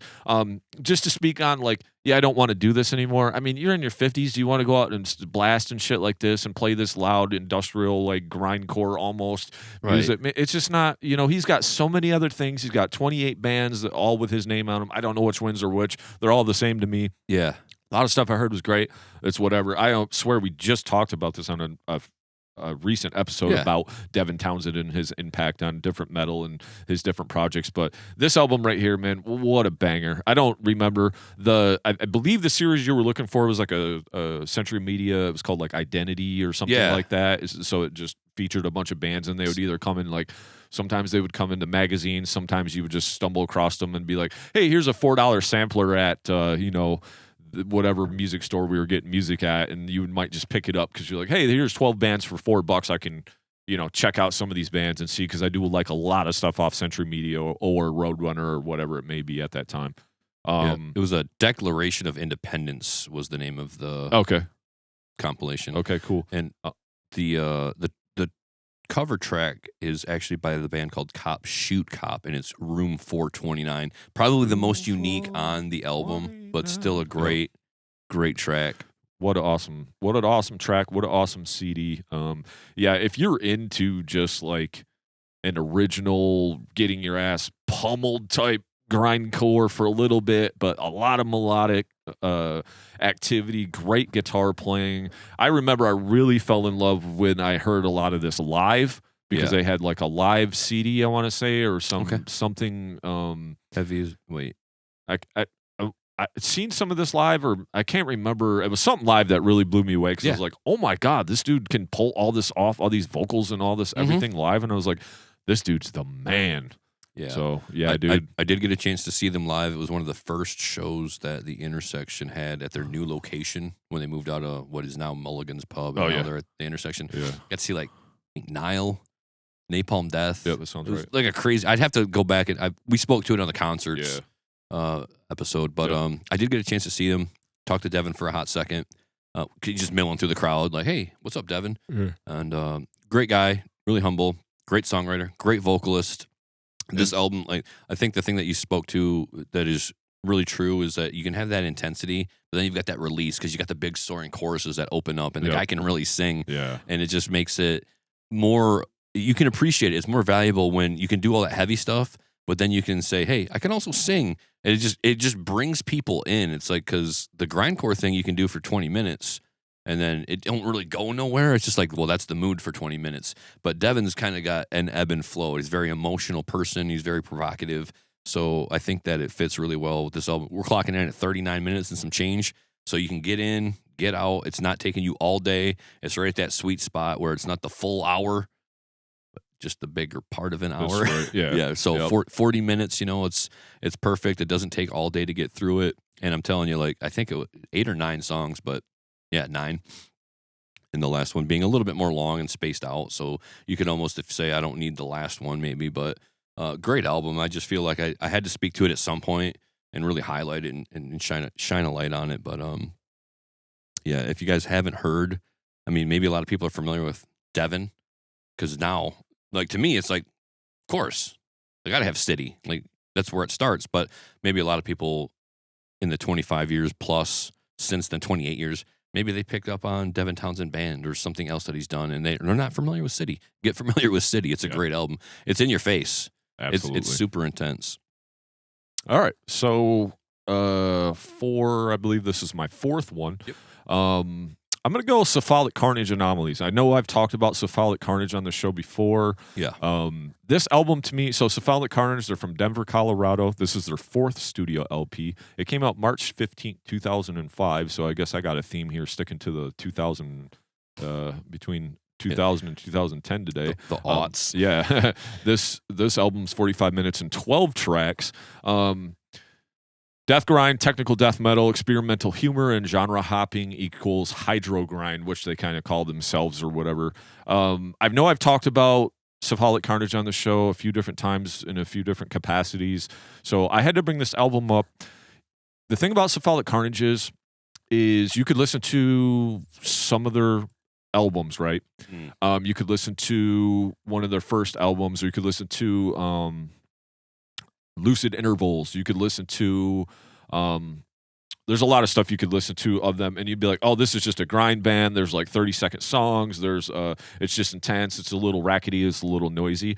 But I feel like when you really get into this Anomalies, which is their 4th album, right, they start getting into more of the musicianship. They get more into the genre hopping, which is all still, like you referenced earlier with Protest, it's still all under the metal vein. We're not talking a Faith No More where you're going from a funk to a metal to a rock and roll type genre. It's more like sub-genre hopping, I would say, because they might do a grind blast part, and then they might go on this technical metal part. They might go into this weird doom part on here. There's clean singing on this one. This album to me just really opened up the door for me to become a fan of these guys, because I'm like, oh, because I liked the stuff when they did the grind. Right. I only like so many grind projects. This band was one of them I could actually enjoy. But then when they put this album, I was like, holy crap, they've opened so many more doors than just the grind or just the humor grind or the 30, 40-second songs. You know, you can only listen to that so much, right? Sure. You could tell they were great musicians on that, right? Yeah.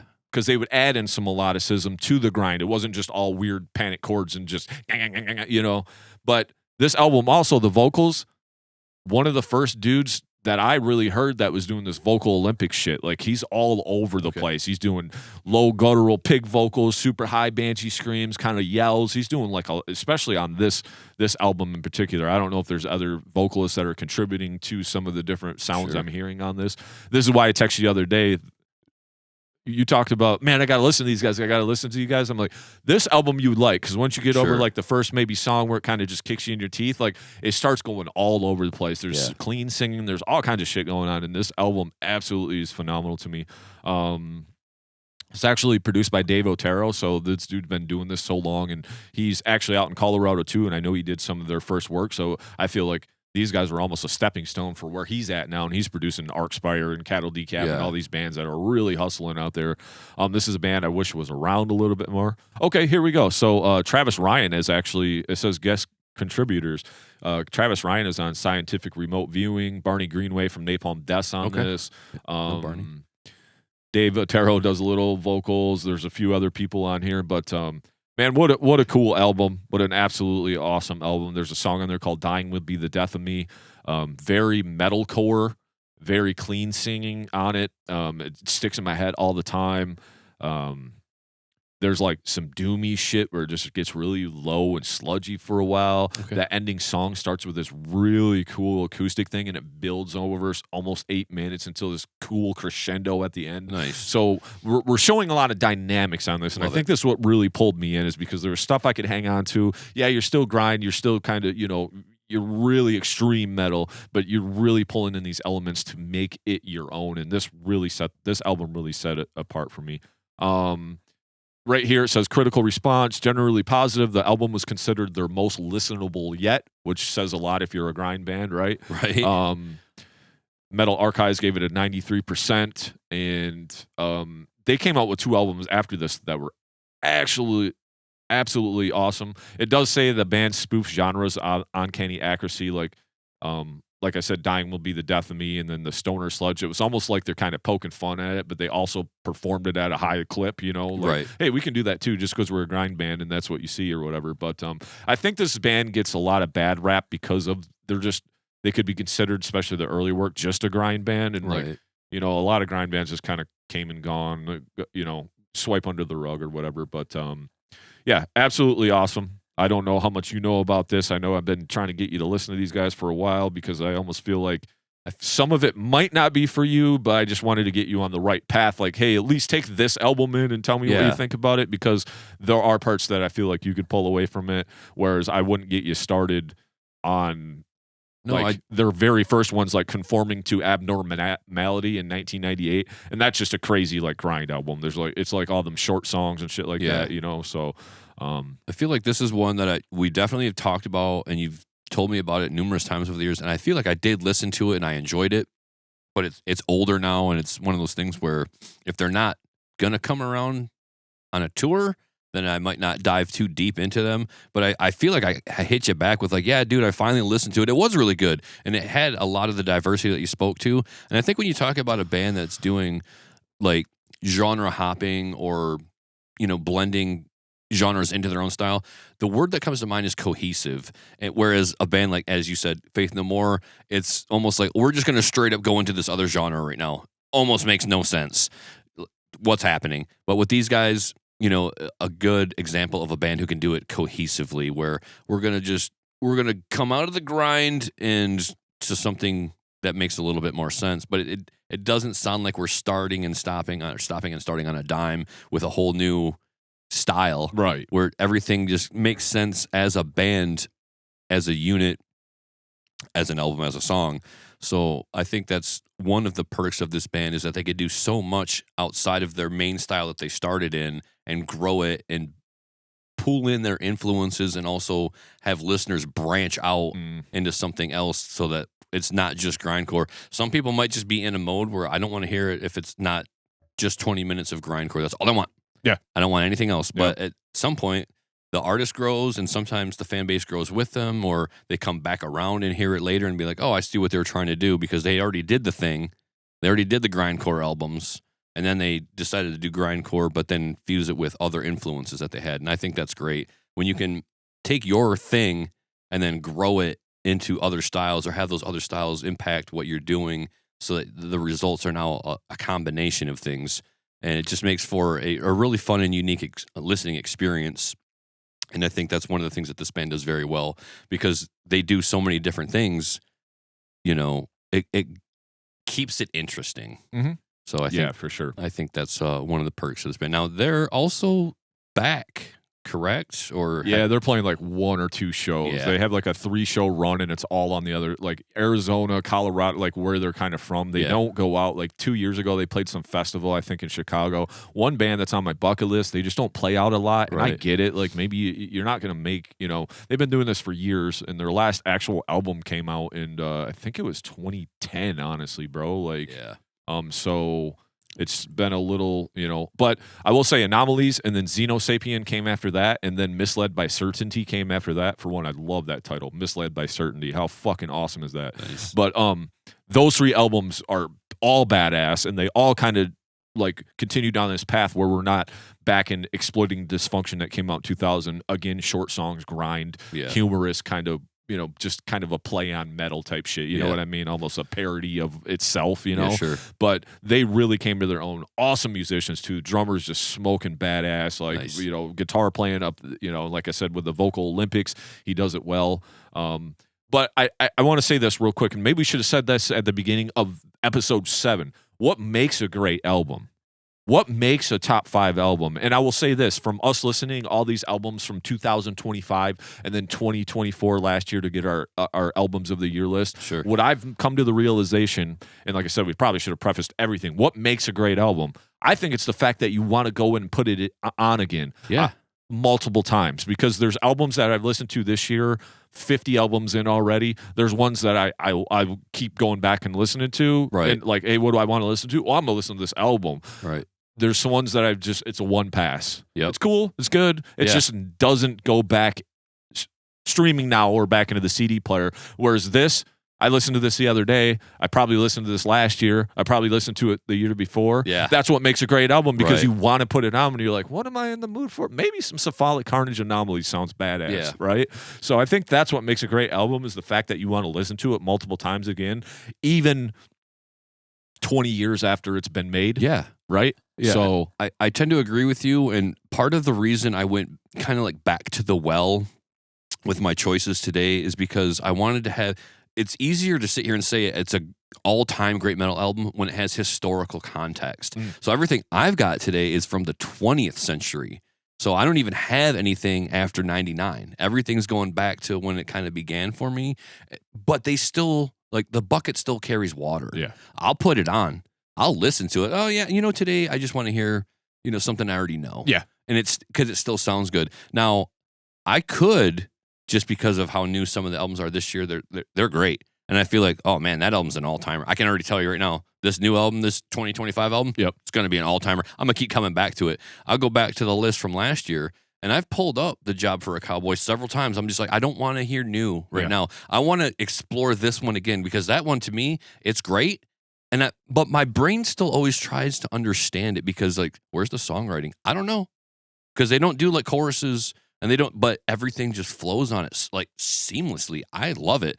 Got that Ancients album from last year. I'll listen to that anytime. Great.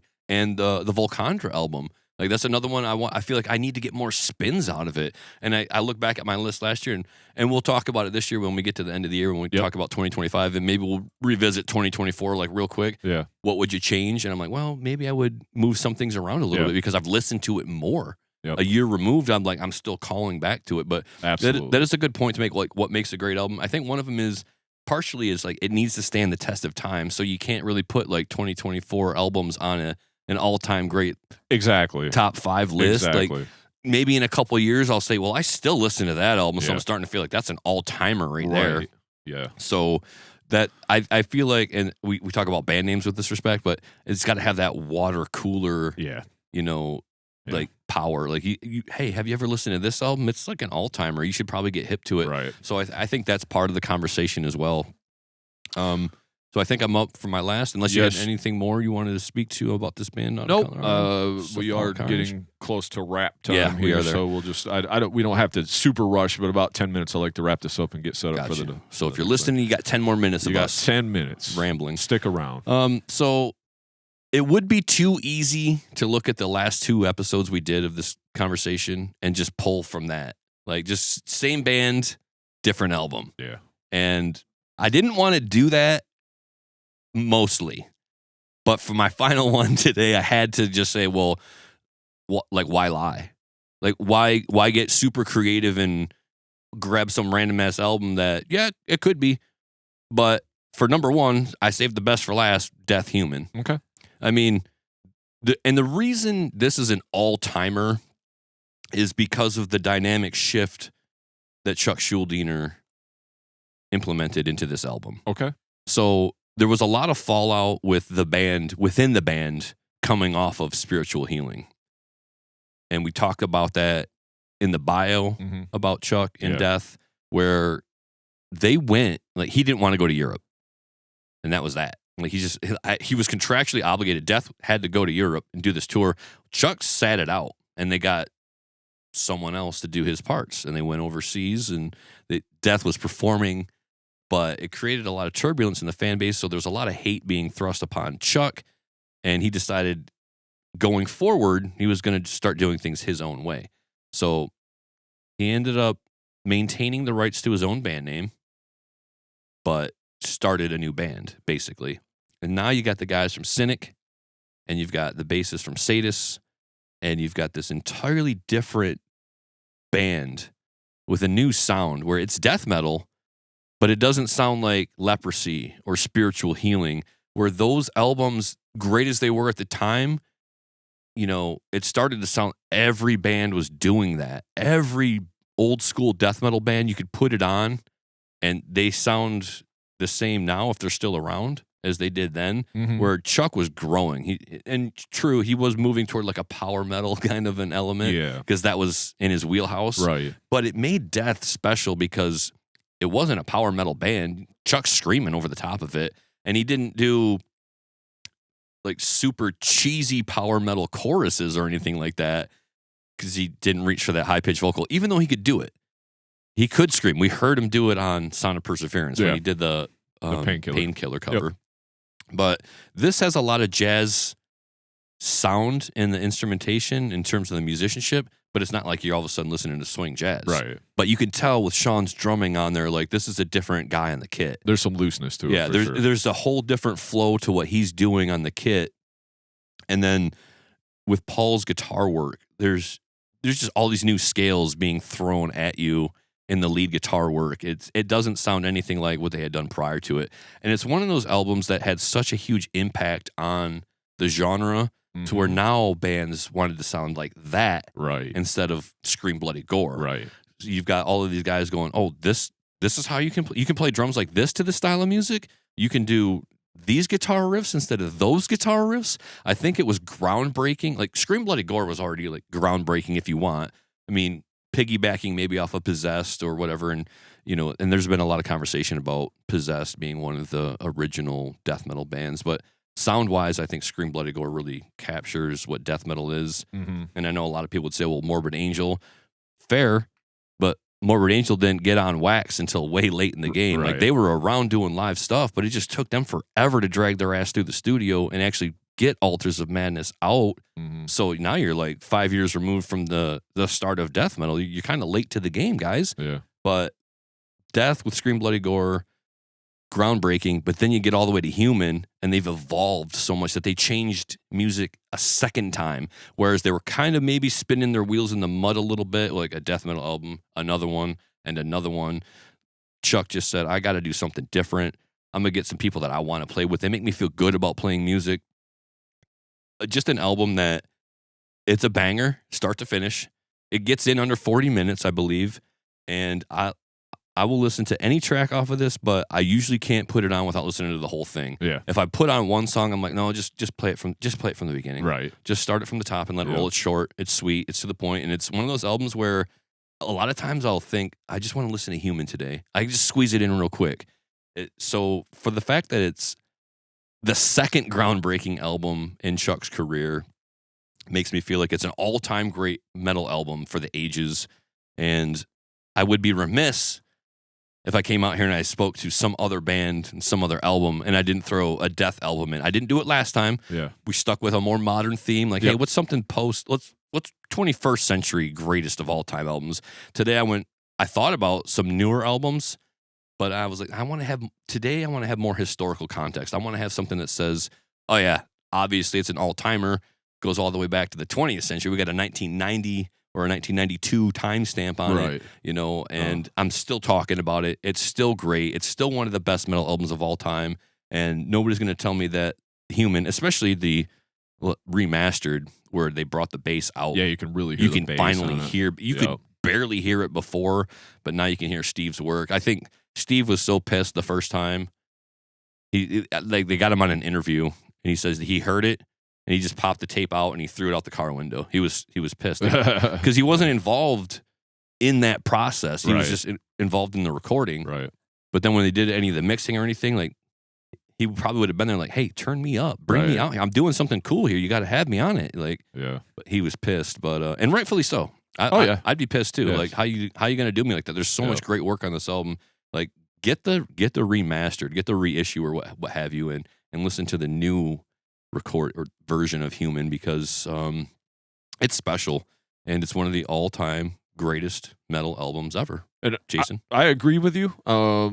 And it kind of actually just kind of folds right into mine because it's funny because it was the whole, and I just saved mine for last because I knew what you're saving for last. So my last album is Death Individual Thought Patterns. Okay. And I had the same exact like sentiment about the whole thing of what you just said. For me, Individual just has the better songs for me, my personal taste on there. Got some great songs on that album. Even though it does have my least favorite Death song on there, which is The Philosopher. For some reason, it's an okay song. It's just one of those ones that was just like, it's just not as good as the other ones. But it has all my favorite songs, or it has my favorite song Trapped in a Corner on there. Yeah. Absolutely loved Individual. I think this was like some of the first Death I heard. Okay. So this is why this one was a little more special to me than like a Human. But I mean, Human and Individual right along the same lines for me. This album came out June 22nd, 1993.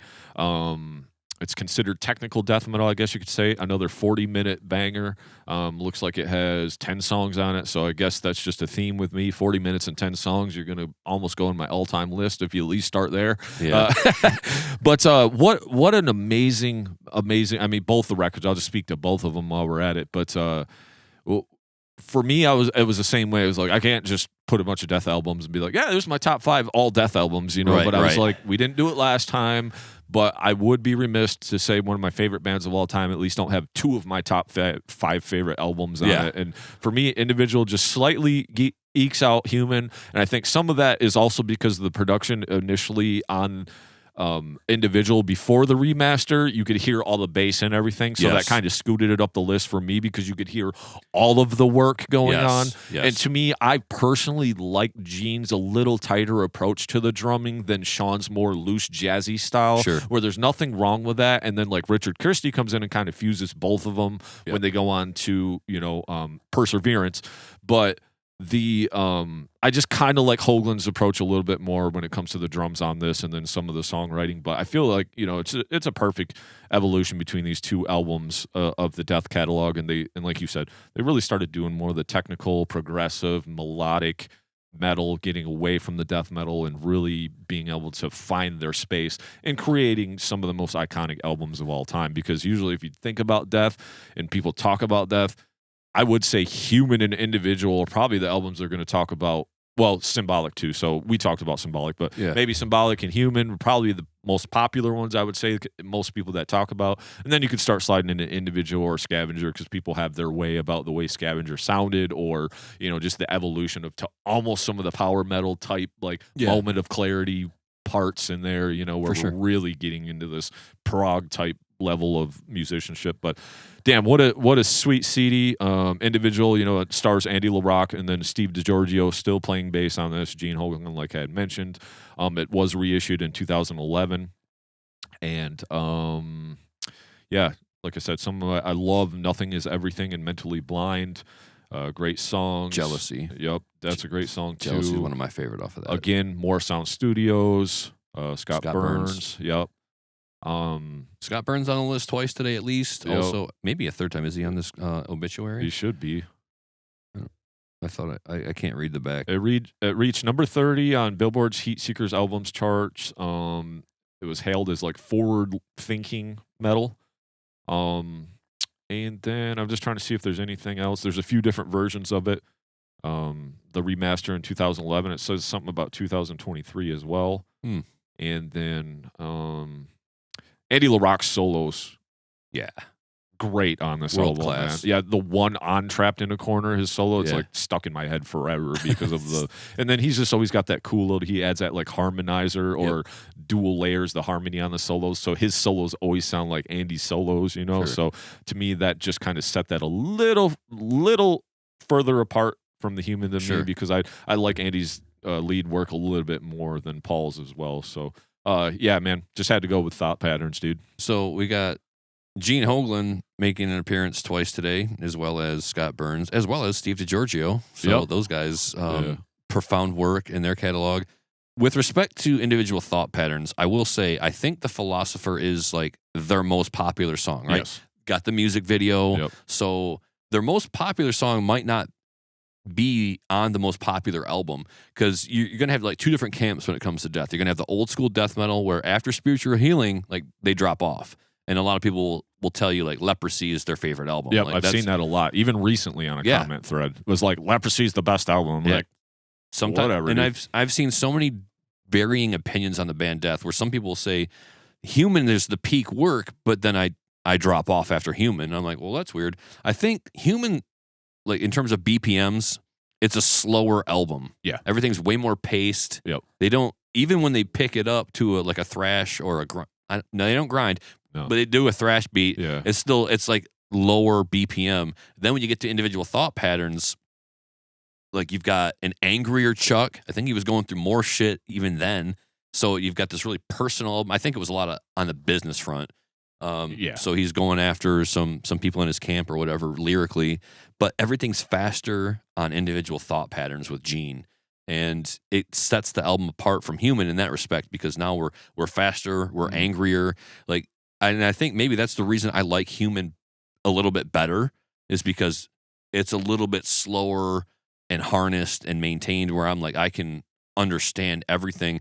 And individual thought patterns is just like ripping. Like we just crank the BPMs up significantly.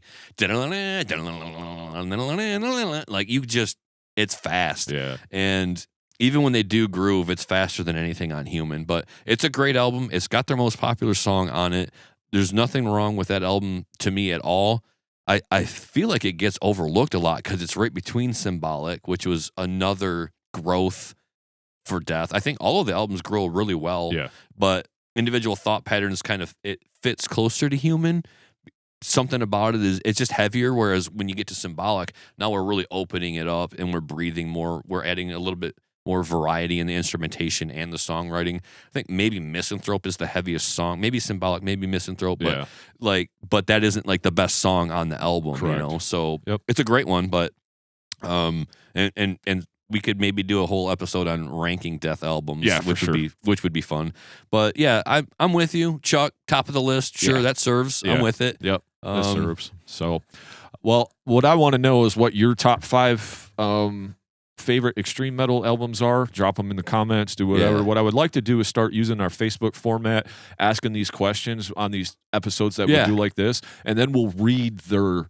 We'll read the comments on who commented at everything, and read like some of the people that interact with us. Because every time we do a question, we always get a ton of responses. Yes. But maybe we should start using those on the show so we can call out some of the people that are following us and getting their we could run the episode down by like, Joe Schmo says these are his top 5. What do you think about that? Just a little 10-minute read or whatever. So cool. drop your stuff below, and then the next time we do one of these, we'll pull that thread up and go from there. But that being said, we're running out of time. So much love. Keep it metal. Peace. Thank you so much for checking out the episode. Be sure to hit that like button and give us a share. Yeah, and if you enjoyed our podcast today, please give it a rating on your streaming service to help us gain some exposure. And if you really enjoyed the show, please give us a follow or hit that subscribe button and come hang out with us every week. And remember, keep it metal.